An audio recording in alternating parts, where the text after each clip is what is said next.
জাহান্নামের অতল গহ্বরে আগুনের ছোঁয়া লাগে এক ধরনের গাছ হয়, কাঁটাযুক্ত দুর্গন্ধযুক্ত একটা গাছ, এটার নাম জাক্কুম। জেনে রাখবেন। কি নাম? জাক্কুম। বিষ্ণু বললেন তিরমিজির বর্ণনায়, জাক্কুমের একটা টুকরা যদি আল্লাহ দুনিয়াতে ফেলে, পুরো দুনিয়াটা দুর্গন্ধে সয়লাব হয়ে যাবে। পুরো দুনিয়ার মানুষগুলো জাক্কুমের গন্ধে ওই জায়গায় শেষ, পুরো দুনিয়াটা নষ্ট হয়ে যাবে। ওই কাঁটাযুক্ত জাক্কুম তাদেরকে দেয়া হবে, ক্ষুধার চোটে জাক্কুমই খাইতে শুরু করবে। আহা, খেতেও পারবে না, গিলতেও পারবে না, এবার কয় পানি দাও। জাহান্নামীদের জন্য 4 ধরনের ঝর্ণা আছে।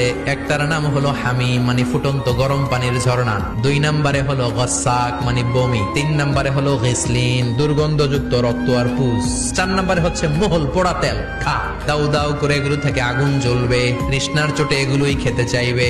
এগুলোর পেয়ালা যখন মুখের সামনে আসবে, এগুলোর উত্তাপে গালের গোশত, চোখের গোশত, কপালের গোশত গুলো ঝলসে ঝলসে পানির মধ্যে পড়ে যাবে। তৃষ্ণার চোটে না পেরে ওইটাই গিলবে, যেখান দিয়ে বেরোবে কেটে ছিঁড়ে শেষ হয়ে যাবে। দিস ইজ জাহান্নাম। আমরা জাহান্নাম থেকে পানাহ চাই, চিল্লায় বলেন ঠিক কিনা?